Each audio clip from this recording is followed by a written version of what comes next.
Selamat siang, jumpa lagi dengan Denok Ayu Novel. Bagaimana kabar sobat semua? Sebelum kita mulai cerita ini, ayo silakan subscribe, like, komen, share dan nyalakan loncengnya untuk mendapatkan notifikasi terbaru ketika Mimin upload videonya. Bab 1087 Tingkat Master. Suara Dreamidu, keras, tegas, penuh ancaman, bergema di istana untuk waktu yang lama. Pada saat yang sama, seluruh istana besar Dreamidu, karena latihan di Maswu, mengeluarkan semburan awan sihir hitam. Kelompok awan ajaib itu, yang jatuh ke langit dari istana Dreamidu, menghantui langit di atas istana Jeoshu, menarik perhatian banyak orang. Setelah memperhatikan kumpulan awan ajaib, semua orang di istana Jeoshu tidak bisa menahan diri untuk menjadi khusyuk, tetapi tidak ada yang bertindak gegabah lagi. Atau karena peringatan yang kuat dan tanpa henti dari Dreamidu, atau mungkin karena awan ajaib semakin membesar, dalam 2 atau 3 hari ke depan, tidak ada yang akan datang ke istana Dreamidu untuk mengganggu. Dreamidu melihat awan ajaib yang berlama-lama di langit semakin kuat dan kuat. Dia tiba-tiba mengerahkan kekuatan penahan yang kuat untuk benar-benar memotong nafas di ruangan besar di Maswu. Dengan cara ini, dunia luar tidak akan merasakan kekuatan yang kuat ini. Roh cara ajaib. Setelah nafas terputus, awan ajaib yang luas di udara secara bertahap mulai tenang. Mimpidu berada di istananya, menunggu dengan sabar untuk latihan di Maswu. Hanya setelah 3 hari, kesabaran Dreamidu perlahan-lahan habis, dan ekspresi kelelahan muncul di wajahnya. Dia melihat ke kamar besar di Maswu dan bergumam, "Haruskah aku keluar?"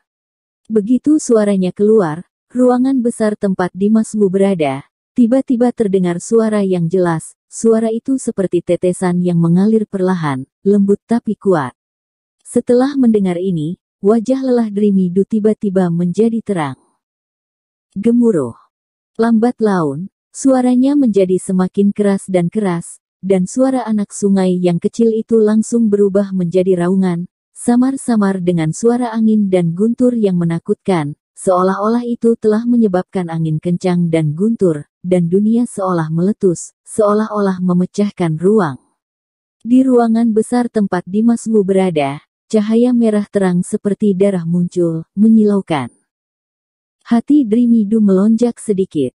Efek dari latihan di Maswu tampak luar biasa. Aliran udara yang menekan, suara gemuruh, dan penglihatan di udara semuanya menunjukkan kekuatan di Maswu.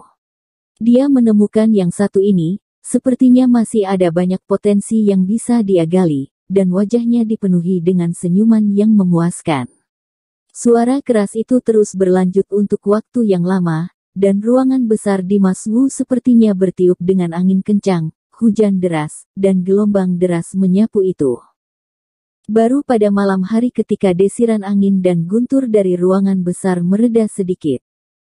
Melihat gerakan itu tidak lagi dibesar-besarkan, Dreamidu kembali ke kamarnya untuk beristirahat. Namun, dia baru saja melangkah ke dalam ruangan. Di luar istana, laporan tegas Davis Dao tiba-tiba terdengar, "Aku punya sesuatu untuk mencarimu." Setelah kata-kata itu keluar, sebelum Dreamidu menjawab, Davis Dao melangkah langsung ke istana Dreamidu dan masuk ke aula bagian dalam. Matanya menyapu ke arah ruangan besar tempat di Maswu berada. Pada saat ini, Dreamidu keluar dari kamar di sebelah di Maswu. "Tuan Putri." Davis Dao melihatnya, segera membungkuk sedikit, dan berkata dengan suara yang dalam. Dreamidu sedikit mengernyit, melihat Davis Dao sedikit tidak senang, dan bertanya dengan dingin, "Apakah ada yang salah?" "Aku mau bertarung hidup mati dengan priamu," kata Davis Dao lantang. Suaranya sangat keras, seperti guntur yang mengepul, menyebar ke segala arah, seolah-olah dia dengan sengaja ingin memberitahu seluruh istana.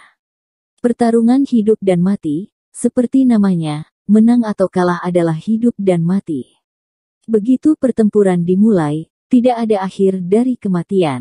Hanya ketika salah satu dari mereka mati, pertempuran itu bisa berhenti. Davis Dao datang dengan tekad yang kuat, dia akan melawan Dimas Wu dalam pertarungan hidup dan mati, dan dia ingin mengambil nyawa Dimas Wu dengan integritas. Ekspresi Dreamy Do menjadi lebih dingin ketika dia mendengar kata-kata itu. Dia menatap Davis Dao dengan tatapan samar, dan berkata dengan dingin, dia tidak ada waktu sekarang, kamu bisa pergi. Melihat Dreamy Do langsung menolak permintaannya, Davis Dao tercengang. La tidak berbicara dengan Dreamy Do lagi, melainkan langsung berteriak ke ruangan besar tempat Dimas Wu berada, kalau berani, keluarlah, dan lawan aku.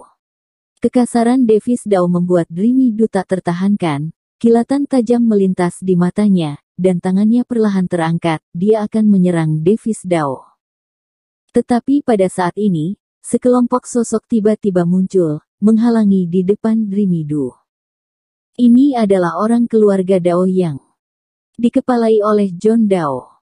Tuan Putri. Begitu dia muncul, John Dao segera berbicara dengan hormat kepada Dreamy Do. Dreamy Do menghentikan, memandang John Dao, dan bertanya dengan marah, ada apa? Tuan Putri, Davis Dao menantang pria Tuan Putri dengan persetujuan yang mulia, dan aku berharap Tuan Putri tidak akan menyalahkannya.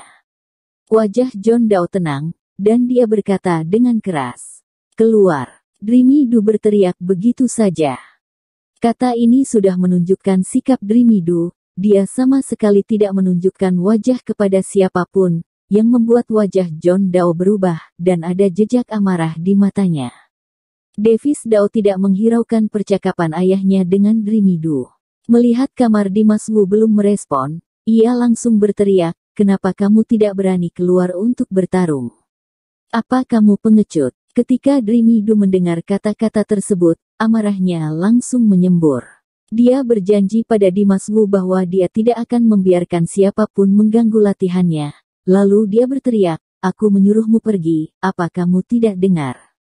Nada suara Dreamy Do lebih dingin dari sebelumnya, dan ada rasa dingin yang dalam di matanya. Melihat Dreamy Do benar-benar marah, John Dao ragu-ragu sejenak, lalu dia menarik Davis Dao dan berkata, Davis, ayo pergi. Tuan Putri, jika kami mengganggu, kami pergi dulu. John Dao menarik Davis Dao kembali dan berbicara kepada Dreamy Do. Setelah beberapa saat, John Dao membawa Davis Dao, memimpin sekelompok orang keluarga Dao, dan dengan cepat meninggalkan istana Dreamy Do. Namun, meskipun keluarga Dao telah hilang, berita bahwa Davis Dao ingin menantang pria Dreamy Do dengan cepat menyebar ke seluruh istana Jiushu.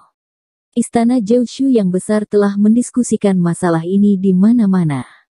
Di halaman salah satu istana, sekelompok pemuda bangsawan berkumpul di sini. Beberapa dari mereka mengenakan jubah brokat yang sangat indah dengan sulaman ular piton 4 cakar.